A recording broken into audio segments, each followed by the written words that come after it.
Welcome to the Virtual Lead Marketing Conference, which focuses on loyalty, engagement, analytics, and digital applications. I'm your host, John Karolewski. Thank you for joining us.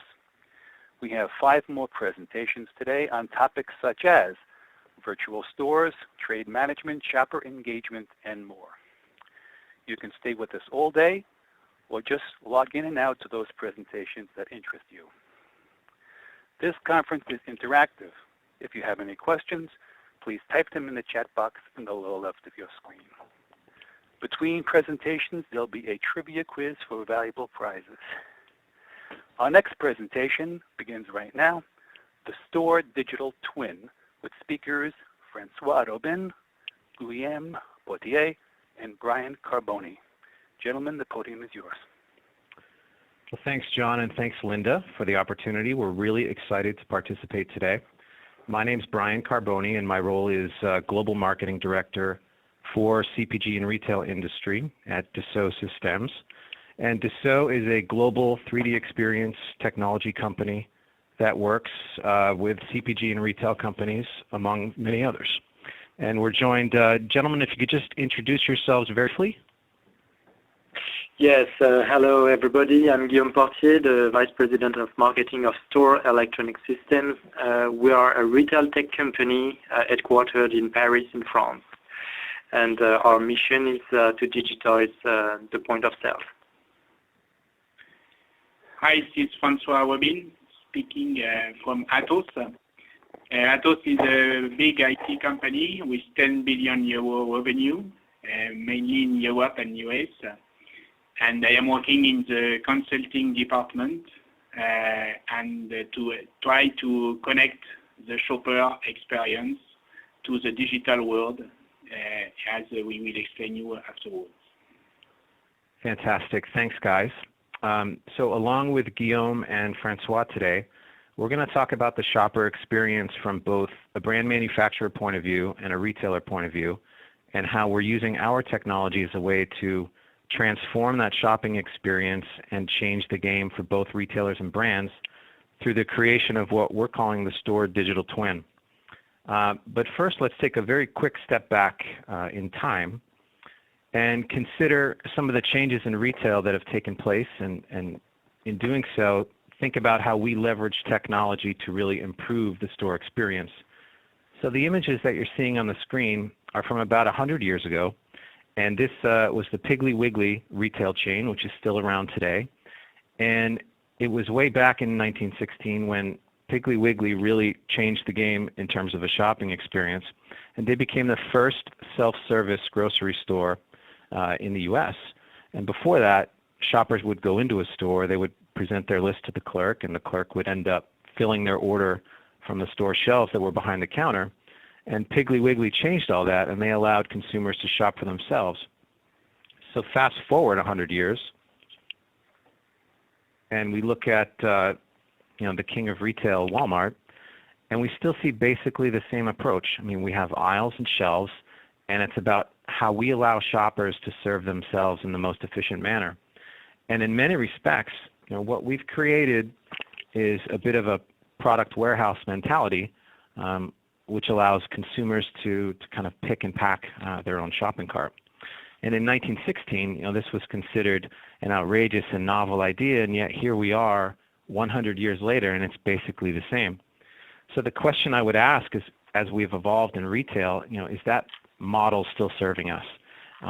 Is that the shopping experience that consumers want, or do they see shopping as, a hassle or a chore or something they just want to get over with? And what about how we design that store environment and shelf for the consumer? And how do we go about maximizing that in-store experience? Because retail is becoming more than shopping. Retail is becoming an experience. And more companies, like Lego here with their amazing store on the screen, they're delivering the shopping experience in a new way by incorporating that consumer directly into their plans and kind of planning around them. And just looking here at this store with the inventory merchandise on the outside and this whole center area as an opportunity for children and adults to engage with the product, not only is that an amazing shopping experience, but it's also building Lego's brand equity of imagination and creation. And similarly, as we think about unique shopping environments and experiences, Apple has made quite a few strides in the game with their Apple stores. And consumers are beginning to expect stuff like this, not just from Apple, but from brands and retailers in general. And what Apple was able to do was create a place for consumers to experience both the product and the brand while losing some of those things that traditional retailers have, like checkout lines and wall-to-wall product, and really create an engaging experience. And across the CPG industry, we've seen the experience change as well in terms of goods and retailers. So if you think, we'll go back to the 100-year analogy. 100 years ago, coffee was purchased in large bags as a commodity, and it probably worked out to about a penny for a cup of coffee. And as that product got roasted and repacked, consumers were willing to pay a bit more for it, and it ended up being around 10 cents for a cup of coffee. And then we layer on added value services and convenience, and now consumers are willing to pay $1 to $5 or more for that product. And then companies like Keurig or Nespresso have completely changed the game, and they're able to charge hundreds of dollars for this coffee experience, and consumers are willing to pay that premium because of the enjoyment that they're getting out of that experience. And similarly, retailers, they started out as the general store selling commodities, and that shifted to grocery stores selling products and added value home delivery from Amazon and Peapod, and consumers were willing to pay more for that, all the way to now the leading retailers are creating experiences like Whole Foods here in the picture to engage shoppers and drive loyalty. And we believe retailers need to focus on creating these retail experiences to delight the consumers, because the benefit you get out of it is you'll win disproportionately in the marketplace. So here's a grocery survey, and if you look at the different axes, on the x-axis we have a satisfaction score, and on the y-axis a very likely to recommend score. And this was a grocery survey, and you can see the top retailers on the far right are the ones who are creating really the best consumer experience in terms of satisfaction and likelihood to recommend. And those retailers like Trader Joe's and Whole Foods and Publix and Aldi and Wegmans, their business results are significantly different. They're growing in the high single digits with stronger margins, while the rest of the grocery industry was declining 1.3% over the same period. And in this way, with this type of data and seeing where some retailers are heading, retailers need to differentiate themselves in the marketplace, both against the brick and mortar stores and all the .com competitors. And this requires a change from that warehouse mentality for products to creating shopping experiences for their consumers. But nothing is simple or easy, and there are significant challenges facing retailers and their CPG brand partners. There's the question of shopper loyalty. I mean, with so much retail competition, both brick and mortar and .com, the shopper now has that much more information and options to shop where and how they want. And everyone working in their own silos from headquarters to stores and between brands and retailers, there's a collaboration issue. And I don't think there's anyone who hasn't experienced the pain of compliancy issues, whether through poor store implementation or just an ineffective shopper experience where everyone loses. And of course, IT budgets don't ever seem to be going up. They seem to be fairly tight. And there's also the challenge of delivering a winning omni-channel experience to delight that consumer and keep them loyal to your brand. So we feel what's needed is a fresh approach, and using technology to change the game in terms of retail experiences. And the image you see here is from the Perfect Shelf solution from Dassault Systems. It's a virtual, lifelike 3D experience in terms of designing planograms and building out stores and understanding how how those look within the confines of the store. And what we've seen from our clients who are using virtual technology like you see on the screen is this is a way to truly envision the in-store environment in the design process so that they can partner with retailers and deliver winning experiences. So this can lead to a better designed planogram and shopping experience that drives sales increases 2 to 5% while boosting margins, improved decision making and collaboration between CPG brands and retailers, faster execution because you can accelerate category management and space planning by anticipating issues in advance. You get better compliance in stores through better communication, not only with store operations, but again, the ability to anticipate those issues that could cause disruption within the planogram. And a lower total cost of ownership. So it's about how do I end up designing this retail experience, validating it with consumers, and then being able to implement it in less time and at a lower cost than I could before. And in terms of validating with consumers, you can literally put them into a virtual store and truly learn from them how they're shopping, what they're deselecting, what they are selecting. They can pull products off a virtual shelf and turn them around. So explore how they're reading packaging labels and how many items that they're picking up and how are they walking towards the category and what are they seeing first. So better than perhaps using exclusively a consumer decision tree and building a planogram from that, with Dassault System's perfect shelf solution, you can put the consumer front and center and test different approaches as you learn how they shop. And we found that you can design a consumer validation test in a third of the time and at a third of the cost with more options without ever having to build a physical planogram itself. So a great way to save money and learn straight from the consumer. And what makes the technology so powerful from a collaboration standpoint is if you take a look at the picture on the right, there is a brand representative who has pulled up metrics onto the planogram to discuss with a retailer. And this tool has the ability to bring metrics in, so as you make changes, you can begin to understand the impact of those changes within the context of the shelf. And with kind of standard or more static planograms, they generally don't have the feel of real life as you're looking at the planogram, and then separately in many cases, pulling in POS data or other data from different sources to make decisions. But here, as you look at it in context with the data, it can take on a whole new level of experience and drive more partnership. And as you think about joint business planning or presenting displays and merchandising opportunities to a retailer, this is a way to build a 3D environment where you can look at all sides of the display.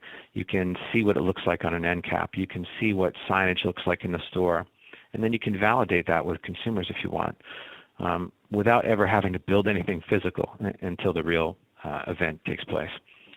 So this can also anticipate potential issues by seeing proposals in 3D and understanding where something might trip the consumer up or where something can, if changed slightly, can delight the consumer even more. So this type of 3D virtual technology can address those challenges facing retail and enable the CPG manufacturers and retailers to improve sales and margins by having better, more informed decisions and more options during the planning process, drive collaboration to conduct joint business planning and merchandising planning, get to the shelf faster through accelerated category management and space planning, and faster validation of the consumer shopping experience.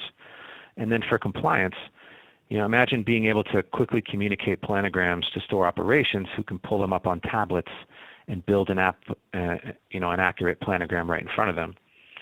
And with Pack Manager, which is a component of the software, you can quickly develop 3D assets from 2D renderings and then as a store environment is built for you, you can share that store environment across in-house brands and use it as a platform for consumer validation with different categories in different parts of the store. And the digital assets you can create can also be reused online as well. So at Dassault, as a technology company, we're really trying to help retailers and brands to innovate and design, and then manage and execute those shopping experiences across the entire consumer decision journey. And now that we've talked a bit about how to design a better shopping experience through the use of technology, I'll turn it over to Francois and Guillaume to talk about the shelf itself and digital technology, and then I'll come back to reveal how we've tied everything together and created a store digital twin. So, Francois? So in fact, what I want to point out is that regarding the internet shopping and the web in-store, web-to-store, shoppers quickly realize that they want the best of both worlds. I mean, in-store shopping with online services.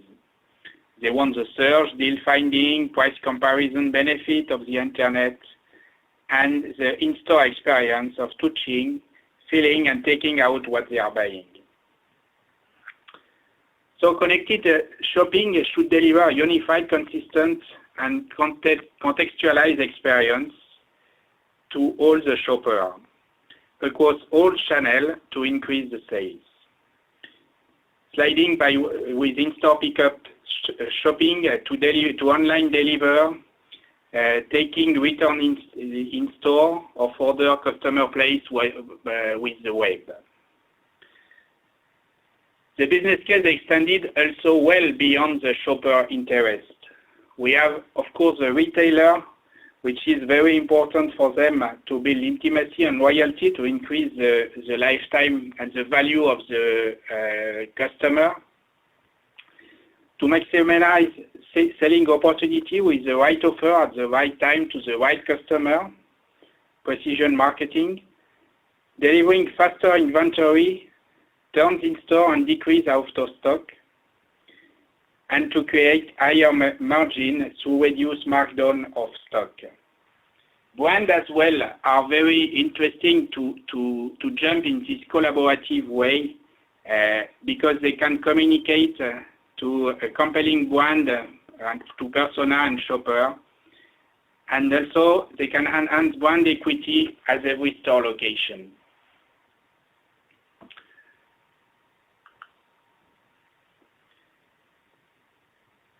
So store remain by far the dominant shopping channel. 94% of the total revenue of retailer is in brick and mortar. Internet shopping is 6 to 7%. And that's why we need to use this best-in-class technology to achieve this goal, to connect the store. Internet shopping use natively this digital technology, and also they can reduce costs for logistics, website maintenance, distribution, and brick and mortars. On the other side, have other expenses such as real estate, inventory, employee wage, and checkout. To jump in this multi-channel strategy, retailers should reduce their dedicated operational costs or outsource to shoppers, for instance, as internet shopping did it for payment. Evolve the customer experience to a rewarding level with in-store shopper, data collection, and focus on their differentiator of assets. This new technology can be leveraged very well, and this technology has a sensor network, wireless connectivity, digital signage, mobile payment. All these things are coming together in a hype as Gartner issue it every year. So this one, it was the 2014 hype. And we see that around half of the technology are linked to this multi-channel strategy. And there is also something very important to point out is that this electronic shelf label, which are the small sensor in front of each product, can be also very helpful to achieve this purpose. In 2014, we see that electronic shelf labels by itself on pink was at the beginning of the slope of enlightenment. In we shift to 2015, we see that now it is moving quite fast on this slope, and we see as well that if we turn back to 14, we see that all this technology is moving fast toward different rollouts.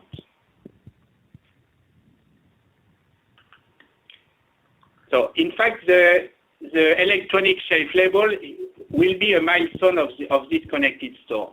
The historical feature of technologies of ESL, of electronic shelf label, is the center block. It's price synchronization. It's a kind of a remote display of the cashier in front of each product in order to help the consumer to make their decision when they are in the shelves if they want to buy the cheapest of the more expensive product. That is already a key benefit, and there is already a business case in Europe on these things, because with internet shopping, the price change is speeding up, and of course, to be able to have to achieve the same strategy in the store is very important if we want to be really on omni-channel. On the left side, you have a new block, which is 2 or 3 years already existing in Europe, which is NFC shopping, wireless contact with your smartphone in order to connect the consumer to the product description, to a personalized digital coupon, for example, and also to help them to find out if the product is okay regarding allergen and so on, and plenty of other features. And on the right side, it is what we are talking today. It's all this 3-day store with the geolocation of product. In fact, because this small sensor can be also very helpful to geolocate very precisely each product in the store. And of course, it will help the consumer to find them very quickly, to have a shopping list which is ordered by shelves and so on in order to save time. It can help the employee for store picking. We have in Europe some drive operation where you can order online and you take it in the store, and an employee collects the product for you.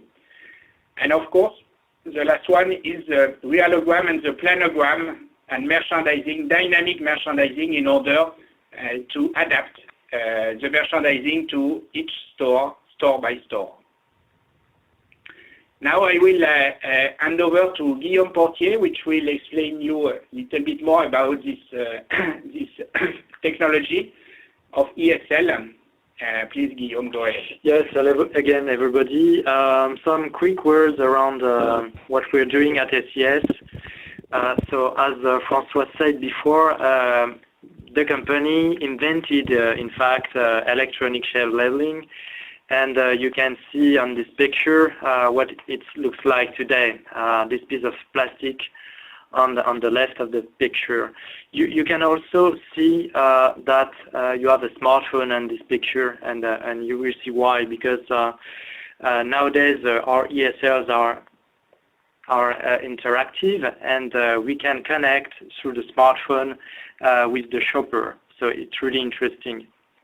But if we go back a little bit on our history, and to give you some background, ESL is not a new product. It exists for more than 20 years. As I said, we invented it some in the 90s, and today we are working with more than 100 retailers all over the world, mainly in Europe, it is right, but we start also to implement our system in America. In fact, we have a subsidiary in Montreal and one other in Boston. Just to give you a picture or a figure, we are changing every year more than 1 billion prices on all the stores we already equipped. It gives you the importance of our system. Because the first feature of ESL is the price synchronization, the price agility, the price changes. That's really important to know that. And today, at the era of the multi-channel, what is multi-channel is to accept that you can, as a shopper, buy everywhere, anytime, in different ways. This is really important because behind you have only one shopper, and the shopper today want a seamless experience. So based on the fact that we know retail, we have a wonderful product which is capable to synchronize the prices. We think about what can we do more with an ESL. And that's the point we are talking about today. We make this ESL intelligent. I mean that the first intelligence is to be capable to connect in store with the shopper. And then we also worked on the store efficiency because we know that pure player, if they are gaining some market share, it is because they are proposing a new experience, and some customers like this new experience. And we want to apply some methods in store, and ESLs can allow us to move and to shift forward this newer era of digital in store. So I will broadcast a little video just to explain the basic of ESL and one use case here in France about shopper connectivity. So let's play the movie, and I will comment as soon as I will showing the images. You have some subtitles to follow with me. Si, comme la grande majorité des Français, vous faites vos courses en grande surface avec l'œil rivé sur les prix, impossible de ne pas les remarquer. Les étiquettes électroniques remplacent de plus en plus les traditionnelles étiquettes en papier. Dans ce nouvel Intermarché d'ici les Moulineaux, les clients sont même invités à faire leurs courses avec leur smartphone pour obtenir des réductions ou accélérer le passage en caisse.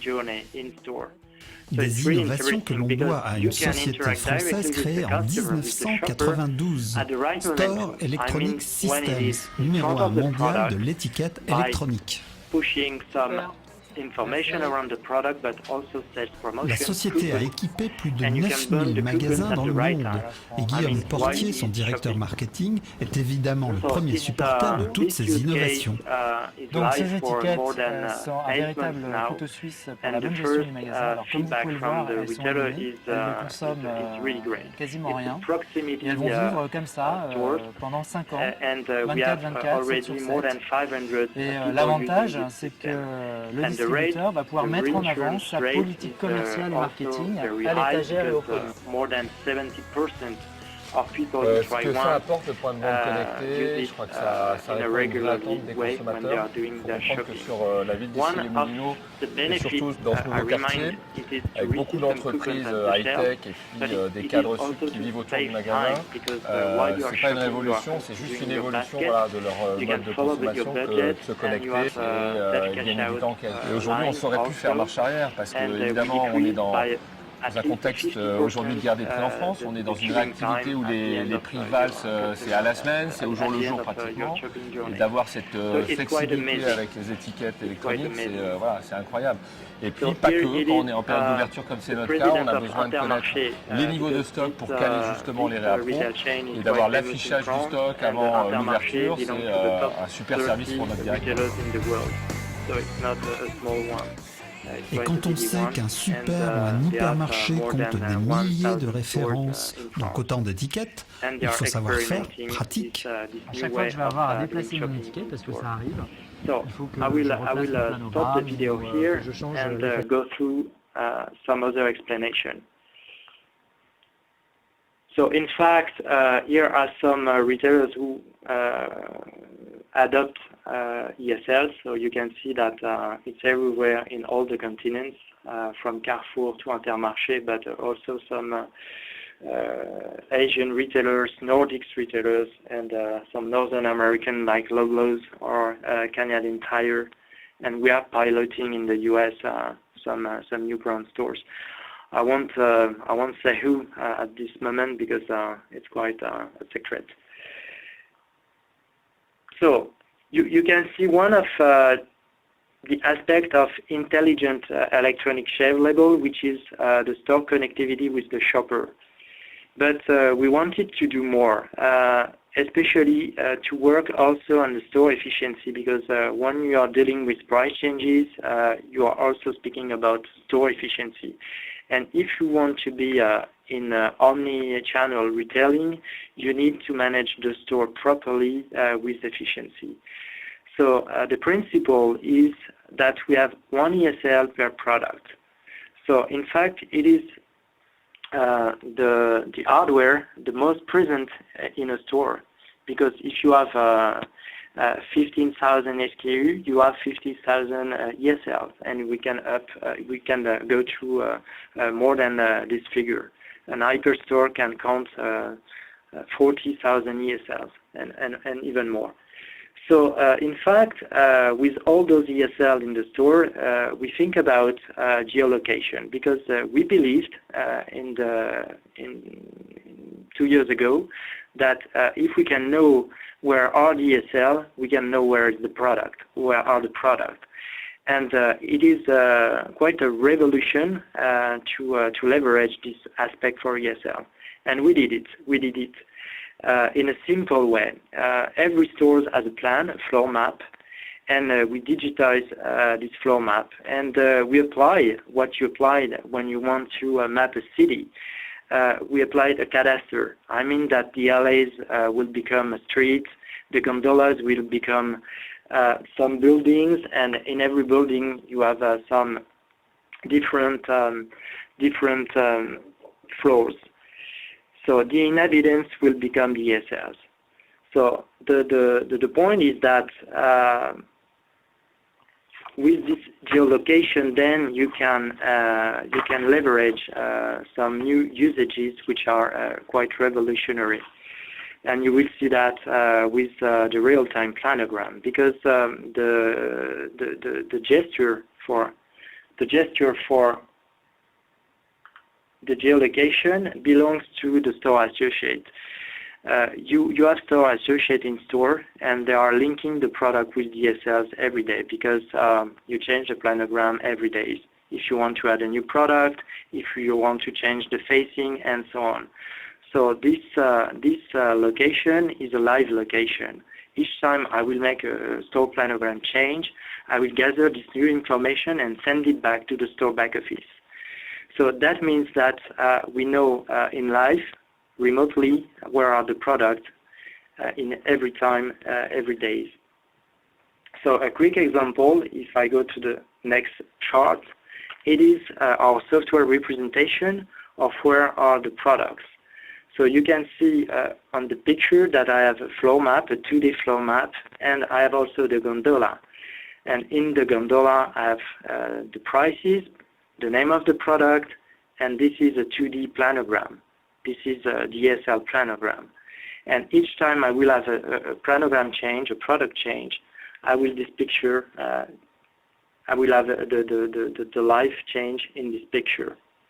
So that data remotely can be gathered and then share with some other softwares. And that's the point we are working with Dassault. Because we are capable, we are our system to leverage those data lively and to send them to the space planner of Dassault. And then I will let Brian explain what we can do with this live and remote information with the Dassault Planogram management system. Great, thank you, Guillaume. I just wanted to touch on, before we kind of showcase what the stored digital twin can do, is that we're in an environment today where there's a lot of time and energy and resources being spent on planograms like these that should be familiar to everybody. And it seems like this whole line review process is about churning out these planograms. And these planograms end up being the kind of the scorecard for brand space. They're able to help you understand, how much product can fit on the shelf, and as you apply your category management principles, and consumer decision trees, you'll shift segments around, and top brands will get more space, etc. But as it's certainly a deliverable out of this line review process, and I won't go through all of this, but it seems like there's this very cyclical process happening at retail. And I was previously in retail and in sales and category management, and this process was very familiar to me, where you get a line review date communicated, and you begin all the analysis with sales and marketing and category management to understand where you want to take your business, what new items you want to try to get in, and what category management principles you're going to try to execute at the retailer. And then you go into this all-important line review probably with three important goals. You want to defend your shelf space, you want to defend your margin, and you want to grow your share of category sales, and you want to explain to the retailer how you're going to do that. So after that process, you get the results of the line review, and you get your, what you get. It's kind of your scorecard coming out of that. So you understand the number of SKUs that you'll have in distribution. And then as planograms are designed with either category captains or just the retailers themselves, you get to double click on these distribution results to understand your levels and your how many stores you'll be in and how many facings, etc. And then the planogram gets executed by store operations, and then you spend time analyzing that planogram and try to tease out what's really happening from promotional activity. And it takes time to truly understand what changes in a planogram have done. And in that time, you're developing your intervention plans and your promotional plans to try to maximize your sales. And before you know it, you're ready to do this entire process again. And what happens to that planogram? Well, at times it goes back in a file, or it's put on the end of the category on a little ball chain and pulled out when perhaps store merchandisers go in to fix something. But it tends to be kind of pulled out at next year's line review as a base for where you start. But what it doesn't address is shopper experience and shopper loyalty and compliance issues. And how do we know this is the optimal layout? Is there an opportunity to improve it before next year's line review?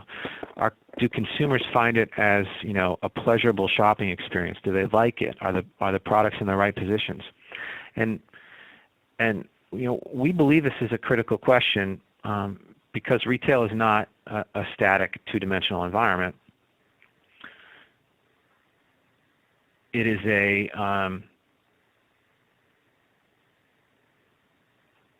sorry, these slides are a little bit out of whack. We'll go here. It is a very live, real-world execution that shoppers interact with daily.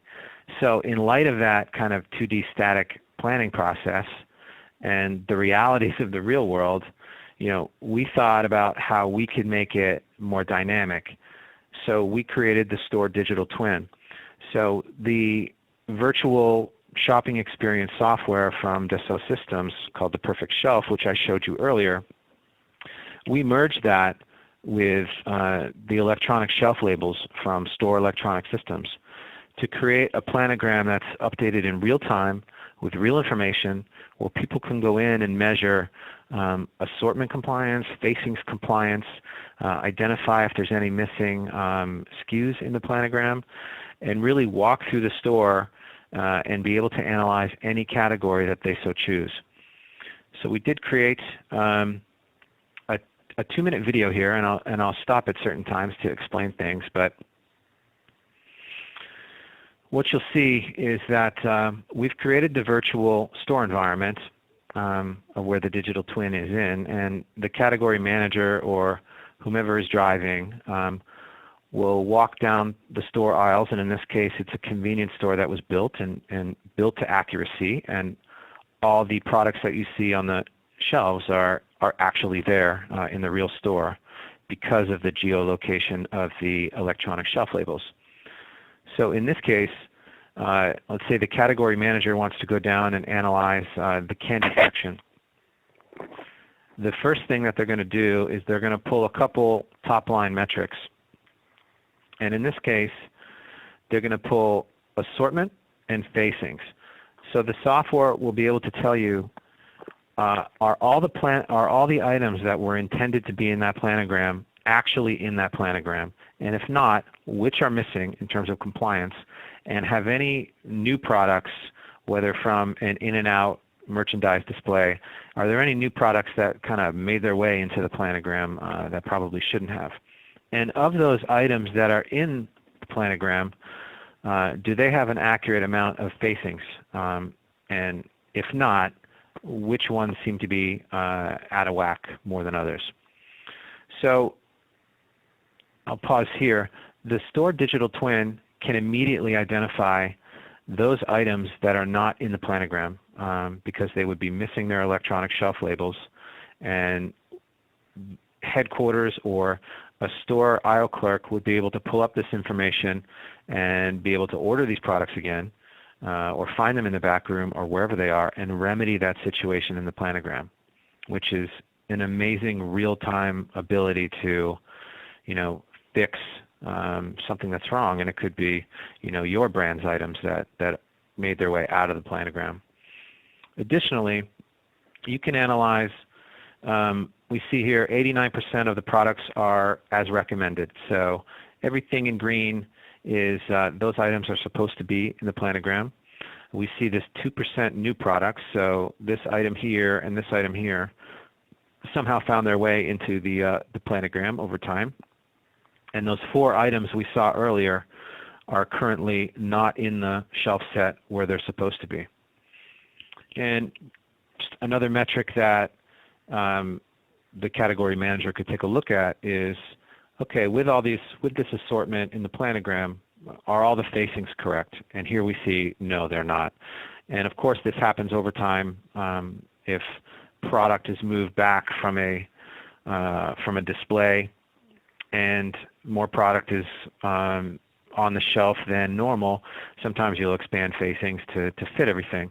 And here we can identify which items are faced properly, which items here in blue are faced plus or minus 1 versus what they're supposed to be, and which ones have a facing differential of more than 2. So this also gives a prioritization to an aisle clerk of what to fix first. Additionally, I spoke before about pulling metrics into the software in order to understand things in context. So here, the category manager was able to quickly pull in store sales and measure different KPIs by SKU. And additionally, not just by SKU, there's several other metrics that they can look at. And here they're going to look at it by segment as well. So which segment is performing well? And when you have planograms like this, you have the ability to make fixes and communicate that information back to store operations, who can pull it up on tablets or make a fix immediately, and they'll be able to see exactly what they're supposed to fix versus pulling out the planogram from the file and finding the time to make sure everything is accurate, which would take a significantly longer amount of time. So we see this as a way to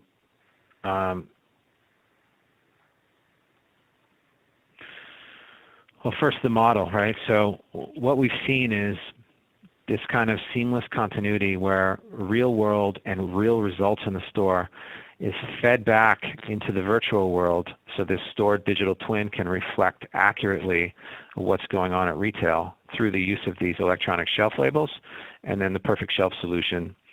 And it's a way to, to get a number of benefits for both brand manufacturers and retailers. For brands, real-time compliance monitoring can be worth several points a year if they can remedy misplaced items, etc., very quickly. Could also save you money as you don't have to send merchandisers out to stores as frequently. And as planograms are adjusted ongoing to optimize sales, you have the opportunity to get your brands put in a better position or facing on the planogram if they're performing, and not having to wait till next year's line review. And they can bring winning planograms to more stores. And with faster decisions and real-time data, the speed of implementation is much improved.